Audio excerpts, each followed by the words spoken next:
Mary had been a maid at the hotel for over a decade, and she had seen it all. Or at least, that's what she thought until she entered room 666. The moment she opened the door, she felt a chill run down her spine. The air was thick, and the room felt different than any other she had cleaned before. The first thing she noticed was the smell. It was a mix of musty and sweet, like decaying flowers. Then she saw the walls, which were covered in a strange, almost hypnotic pattern that made her feel dizzy. Mary felt something watching her, and she couldn't shake off the feeling of unease. As she started to clean the room, she noticed that some things were out of place.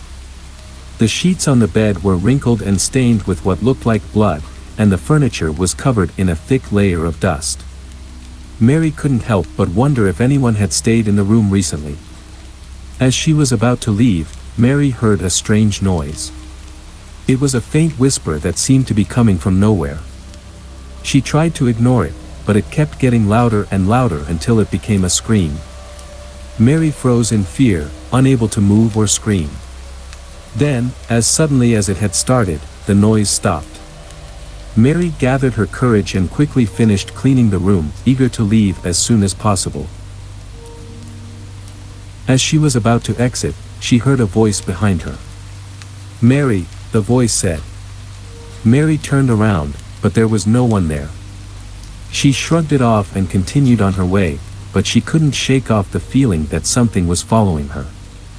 Days passed, and Mary couldn't stop thinking about the strange room. She decided to ask her coworkers about it, but they all avoided the subject, telling her that it was just an old, abandoned room. But Mary knew better. She felt like she was being watched wherever she went, and she couldn't shake off the feeling that something was wrong.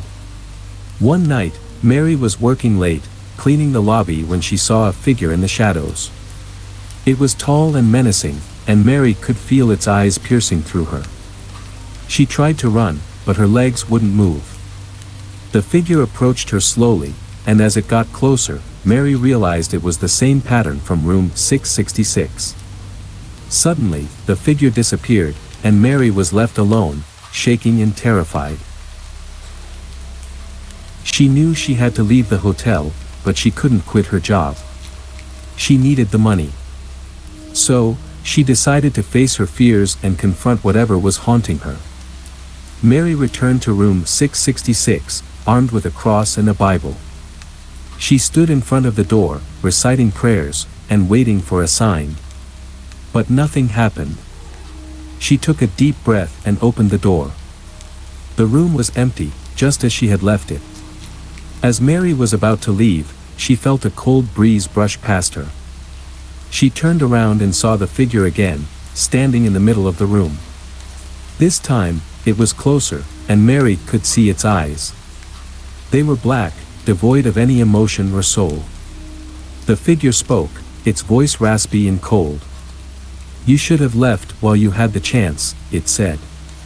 Mary tried to run, but the door wouldn't budge. She was trapped. The figure approached her, and Mary could feel its icy breath on her neck. As she closed her eyes, preparing for the worst, the figure disappeared again. Mary opened her eyes, and the room was empty. She quickly left, never looking back. From that day on, Mary quit her job at the hotel and moved far away, never speaking about what happened in room 666. She couldn't shake off the feeling that the figure was still following her, even after she left the hotel. She became a recluse, staying inside her apartment and never venturing outside. One night, Mary woke up to find the figure standing at the foot of her bed. She tried to scream, but no sound escaped her mouth.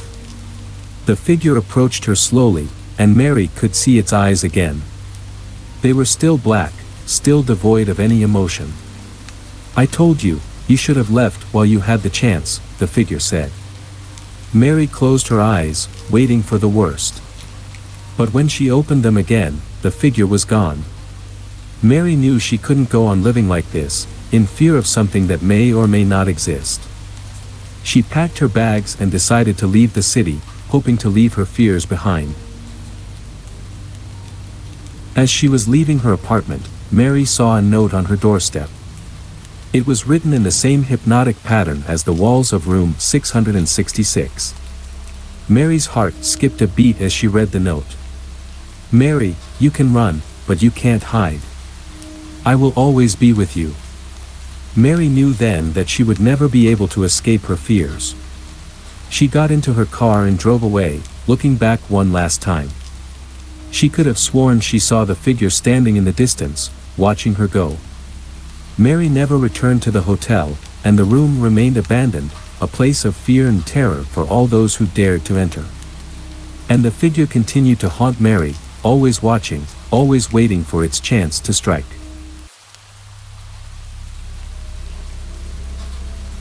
Elizabeth had always loved working at the old hotel. The creaking floors and dim lighting gave it a certain charm that she found comforting. She had been the receptionist for over a decade, and in that time, she had seen all kinds of guests come and go. But tonight was different. Tonight, the hotel was nearly empty, with only a handful of guests scattered throughout the rooms. As the night wore on, Elizabeth began to feel uneasy. She couldn't shake the feeling that she was being watched. Every time she glanced up from her computer screen, she felt as though someone was standing behind her, their breath hot on her neck. But every time she turned around, there was no one there. Finally, Elizabeth decided to take a break and go for a walk. She needed to clear her head and get some fresh air. As she made her way down the darkened hallway, she heard a sound coming from one of the rooms. It was a soft, muffled sobbing. Elizabeth hesitated, unsure of what to do. Should she knock on the door and offer to help? Or should she ignore it and continue on her walk? In the end, curiosity won out, and Elizabeth knocked on the door. There was no answer, but she could still hear the crying. Slowly, she pushed the door open, peering into the dimly lit room. At first, she couldn't see anything, but then her eyes adjusted to the darkness, and she saw a figure huddled on the bed. "Are you okay?" Elizabeth asked, taking a step forward. The figure didn't move, but the crying grew louder. Elizabeth took another step, then another, until she was standing right beside the bed. She reached out to touch the person's shoulder, but her hand went straight through the figure. Elizabeth stumbled back, her heart racing. She knew then that something was very wrong with the hotel. But she didn't know just how wrong until later that night. As she sat at her desk, filling out paperwork, Elizabeth heard a sound coming from the lobby. It was a low, guttural growl, like an animal in pain. Elizabeth tensed, her fingers hovering over the keyboard. She listened, waiting for the sound to go away, but it only grew louder. Slowly, she stood up, her eyes scanning the lobby. She saw nothing at first, but then movement caught her eye. It was a figure, slinking through the shadows. It was too dark to make out any details, but Elizabeth could tell it was not human. As the figure drew closer, Elizabeth could see that it was covered in fur, with long, sharp claws and glowing red eyes. She tried to scream, but her voice caught in her throat. She wanted to run, but her legs wouldn't move. The creature stalked closer, its growls becoming louder and more menacing. Elizabeth could feel its hot breath on her face. She closed her eyes, waiting for the inevitable attack. But then, just as suddenly as it had appeared, the creature vanished. Elizabeth was left standing alone in the lobby, trembling with fear. For the rest of the night, Elizabeth sat at her desk, waiting for something else to happen. But nothing did. The hotel was silent, as though the creature had never been there at all.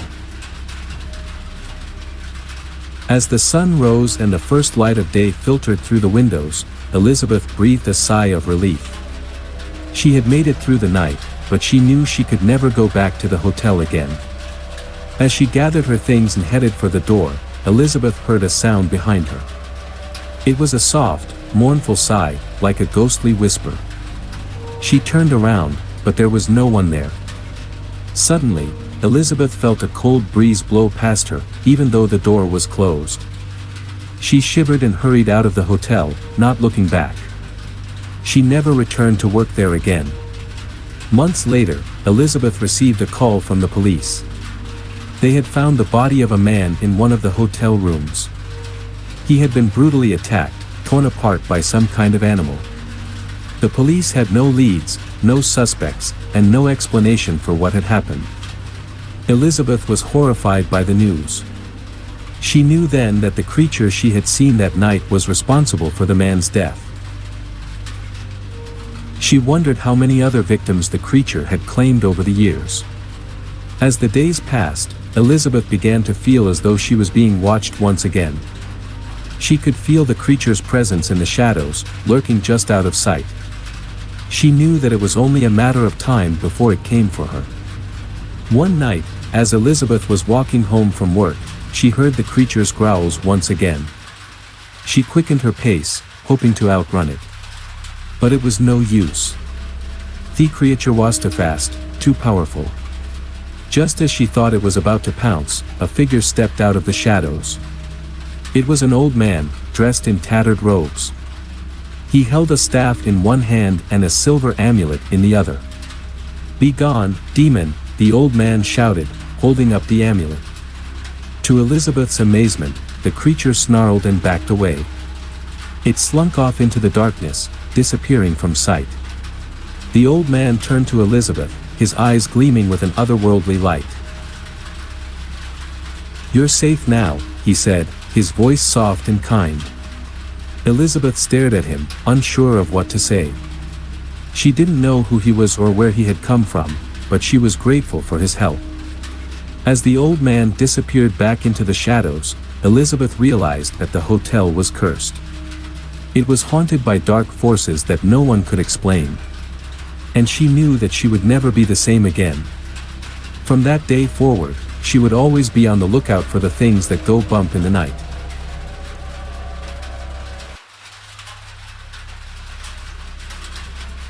Jonathan arrived at the hotel late at night. He was exhausted after a long day of travel and just wanted to get to his room and get some sleep. The hotel was an old, Victorian building, with creaky floors and a musty smell that made him feel uneasy. As he made his way to his room on the third floor, he couldn't shake the feeling that he was being watched.